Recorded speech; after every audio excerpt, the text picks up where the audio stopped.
I appreciate your approach, I'd say, and I think it's a good starting point, as you said, to be aware of how the modern landscape is. Like, you know, reflecting about the actual stage to think about the past. But I wouldn't rely too much on the sources you use. So I think for historical maps, we have a number of issues that you, of course, are aware of, like, for example, what is supposed to be depicted and so on. How did cartography develop? What's the scale? What's the quality of the artist? And for example, for Southern Lazio, there was research done by Pietrobono, who showed how the mapping, I mean, for example, political motivation. So we have a depiction of the landscapes. Excuse me, Atama and Pontina area, yes. So for example, to explain the example, we have a depiction of Southern Lazio in the rooms of the Vatican, and you know, it was depicted in a certain way. But you have to know, if you look at this depiction, that this Pope undertook some work of improving the landscape there. So it's not that the artist wanted to depict the landscape as it was, but it was much more important to have a kind of ideological approach to the landscape, to express what the Pope wanted to do in this landscape. And so, like, you know, if we have these maps, it's very difficult to see in every case what it's made for and to which extent it's reliable. And then this other approach, I mean, you have this other approach where you look, let's say, at the features in the landscape. There, your main approach is comparing typology, right? Like you say, I date this one terrace in a particular way due to given reasons. And so I assume that all terraces built in the same way are more or less constructed in the same period. And so it's a typology based on the superficial impression. And there, for example, if you have like rubble walls or whatsoever, you see in particular in that landscape that building forms tend to be used for a very long period of time. So for example, in antiquity, you have polygonal masonry, which goes on to be in use much longer than originally thought. So some building types are used for centuries, and therefore it's pretty difficult just to base it on typology. I'm not using typology. I mean, in that sense. I mean, when I use maps, I use maps to understand the transformation. When I fix the types, it's the types now. No, okay.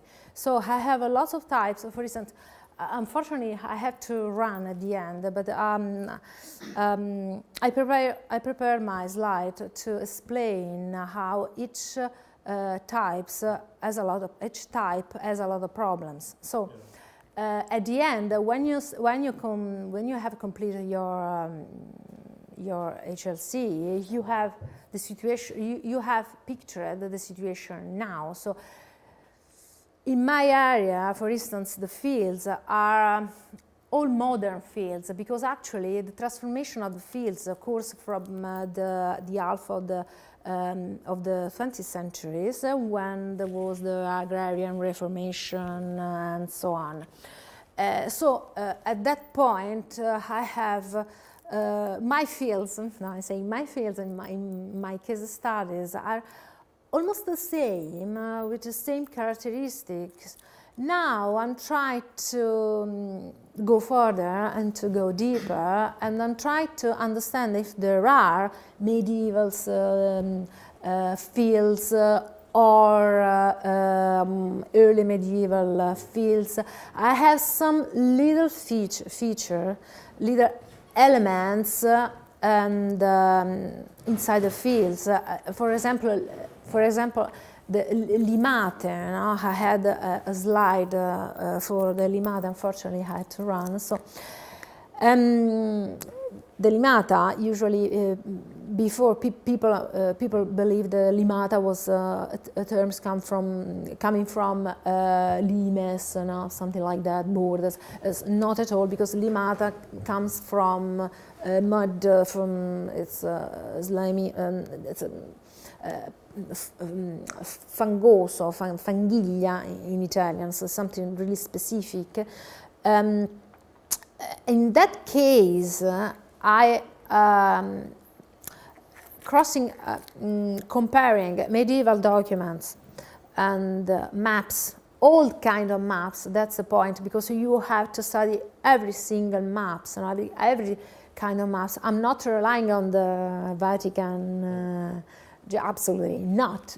That the Vatican gallery of maps is useful just to understand how people in that century perceived the landscape in that century, and that is useful to me because sometimes I have to study 15, 14, 16 centuries description of that land. And this description gave to me some suggestions for my work, but they are not the reason why I choose the chronology of a type. Am I clear? So these are just suggestions for me to understand the transformation, but at the end, the types is the modern field. You know what I mean? Because my interest is, first of all, the current landscape. So in the current landscape, so how this field starts in this composition, with this kind of pattern, with this kind of shape and so on. Actually, the great part in the second half of the 20th century, so it's kind of easy thing in this way. I have a lot of problem with the limate because the medieval document gave to me a lot of description, a lot of hints about this limate, and I know that the limate are along the river. So this is the interdisciplinarity, because in this case I can use data coming from geological survey and so on, but everything must be integrated inside the HLC. No? And this is why I'm saying that this is an interdisciplinary tool, because when I design the chronology of a type, I'm using every kind of data I can. You know? So geographical survey, everything. So the starting point is the comparison among maps, different maps. You know? Specifically the GIS, one on the other. No? So the layers of maps. But at the end,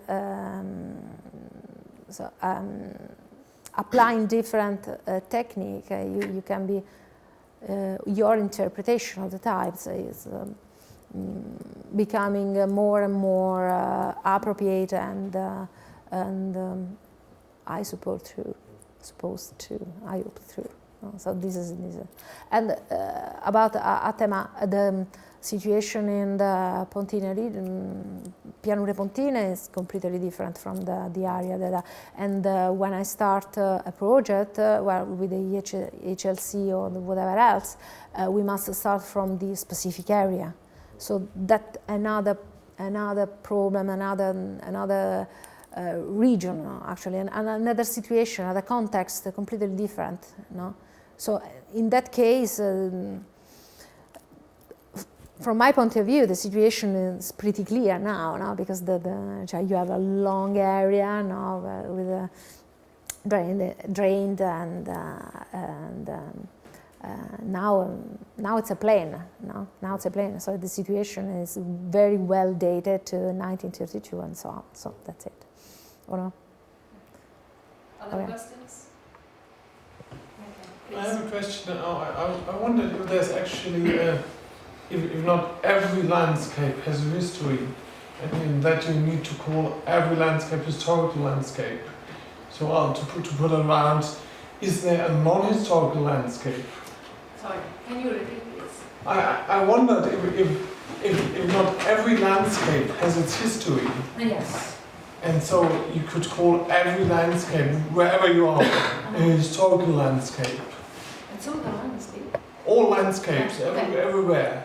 Everyone has either human or natural based history. Yes. And so every landscape is basically a historical landscape. Yes, every landscape is an historical landscape. Or that's to put the it point. round. That's the point, the real point. Or could you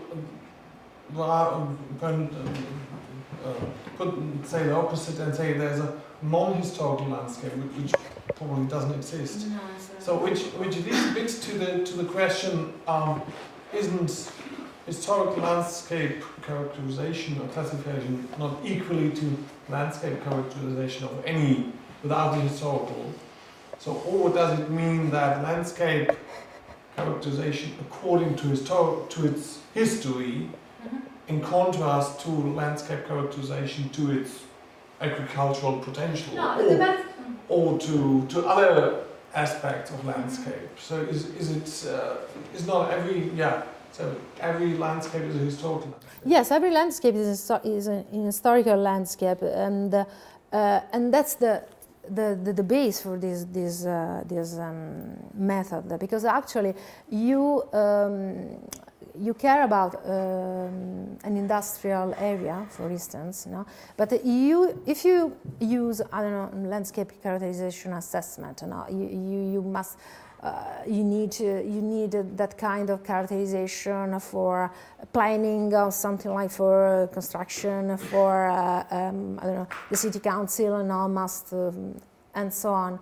But from an environmental point of view, no, you can use the historical landscape characterization even in that case, but with different aims, no, and the target is slightly different, no. And specifically, the historical landscape characterization means that you are really interested in the historical perspective, no? And so, I don't know, for valorization, no? For in Italy you say tutela, protection of specific features and the archaeological sites. But first of all, especially in the case. I don't know, you must carry out an excavation. No? So it's very useful to understand the distinction of the industrial areas where you can find things, for instance, and when you have to stop your excavation because you cannot. But at the same time, when I study the types of the industrial, the types of the industrial areas, no, I can record every single excavation made before, every single data that I had, that I can collect from documents and so on, and feeling this is what I've done for my characterization, and this is what I'm still doing. This is a really big work. And it's very useful now to understand the transformation of that area, no? And because usually an archaeologist will start a work like that, doesn't care too much about the industrial area, no? And they really cut the landscape on different parts. Okay, and under the road, okay, that's the motorway. Yeah, I don't care. No, you must care, because the motorway can cut something important, and you never know. And the historical characteristics, the HLC force you to think broadly, not think the whole of the landscape in the same way. No? Every single feature has the same importance, no? And this is why I think this is a revolution. This is a revolution in some way, no? Because you must study also the industrial area, no? And this is why I really like it. There are a lot of problems, and the problem of the chronology of the types, perhaps it's the most important one, no? And this is why I show the picture, the slide taken from Sam Tarnan's Catalonia research now, because it's useful to me, for me to understand how to continue, no, trying to apply different technique to understand the single the chronology of the single feature, no, as it is now. No, that's the good point. So even modern archaeology, contemporary archaeology is important. Industrial archaeology, everything is important in the landscape and the landscape, and this is the real point. So this is okay. Could you tell or say some more things that you mentioned you didn't have time to go into details on your results? Yeah. But could we come back for a moment to the slides that you showed on your like find a result for your study area and to explain a bit. Like, for example, you mentioned a scientific question, like what's your result of the question, or what's the outcome? Yes, of course.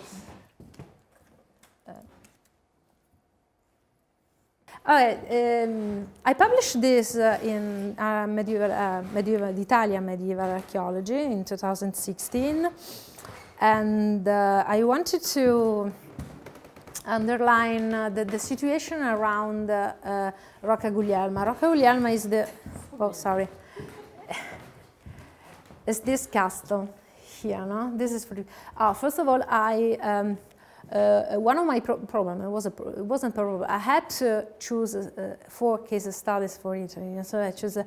I did choose the case studies that I thought were the best for understanding the Norman transformation of the landscape. You know? So what I done was to choose 4 Norman settlement, no, and we must be careful because what is a Norman landscape, Norman settlement, and also that's. So I started from the Norman castles, no, because this was clear, no, a Norman castle. So, and first of all, before that, I had myself to understand which castle was Norman castle in this area. So, and this was really the first step of my project. Now I know which one is Norman and which is not. No, this is the first conclusion of this is good conclusion of my work. So this is a Norman castle. Norman castle because you have, that's it. So in this case, I didn't use the watercolor, no, from Monte Cassino to decide the chronology of my types. I used the Monte Cassino, the watercolor, to understand how people in the 18th century saw the castle, no? So it has a massive structure. So these are 2 different things, because unfortunately I planned to speak almost an hour, but after so I cut. So basically this thing. I panicked, no? Sometimes it was really strange to summarize everything. But now we can do this. So this is the Norman castle. It is not a complete Norman castle. I mean, the tower is Norman, and around the tower, over the centuries, they created other lords created more developed castles. So. But that tower was Norman. For me, it was essential because I could start from this to understand that, you see, the position on the land, the castle in the landscape, in the current landscape, is at the top of the hill, and it is the only place where you can see phenomenally well Monte Cassino Abbey. So you have this castle in front of Monte Cassino, in a really exceptional location, but actually is the only place, is the only remain place, I mean the spare place, how can I say, because during the growing of Monte Cassino established several settlements, that's history, sorry. Monte Cassino, at a certain point, Monte Cassino was reconstructed in the 18th centuries. So starting from that point, the monks developed a huge, massive control of the area, no? Which reached the point at the half of the 11th centuries. What happened? They founded several different monasteries or celle. To control the area, to manage, to exploit the valley, Monte Cassino Valley, the Valle Latina Valley. And one of the only places remained outside the Monte Cassino territory was this place. So the Normans could put their town there. You know what I mean? So, and it was quite clearly. So people didn't realize, that they were studying. Oh, well, it's normal. But yes, it is normal for the structure, but it's also normal from a territorial point of view, because it was absolutely the only part, remained part and useful part, because it was at the border of the Monte Cassino. Monte Cassino, the land of Monte Cassino was the kind of the border of the land of Monte Cassino ran there, here, perhaps here, but this is another point, another problem. So the border of Monte Cassino cut here and here, and here there was another castle, because every Monte Cassino village was castle, it was called castle. And at this point, you have all this area. Here you have another cella, but a late cella, not from the original group of the rural monastery of Monte Cassino. And here you have this castle at the beginning of the little valley, which was the trade union between the Valle Latina and the plain of Formia and the area and the Formia area. So in this kind of strip of land, you have the Norman castle.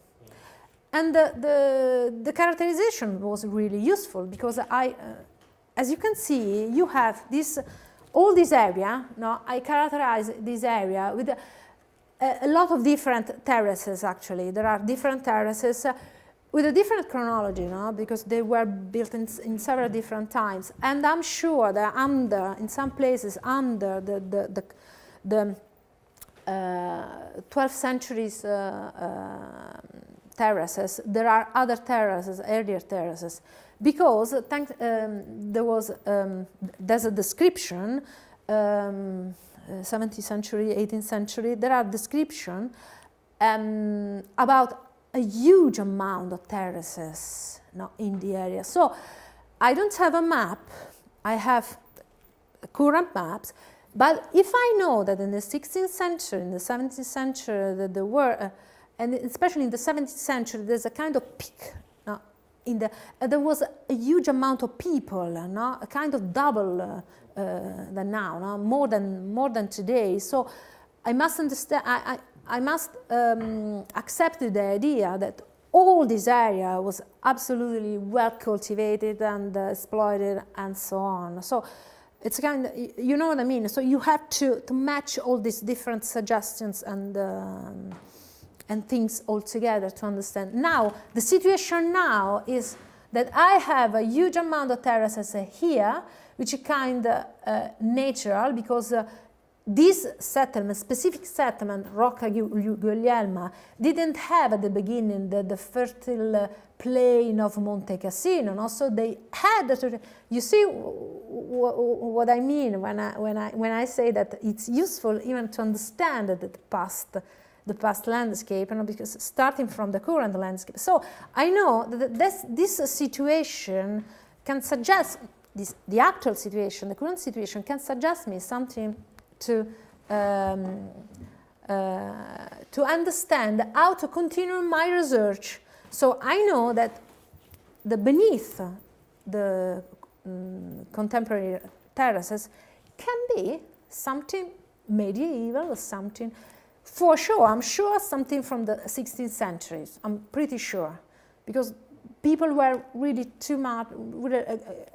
A great number of people lived there, so it's a good start. That is a good start. So, and after that, you can continue, and that's it. So this is what I was trying to say. Now you see all these fields. I tried to characterize all these fields in detail in another slide, unfortunately, but.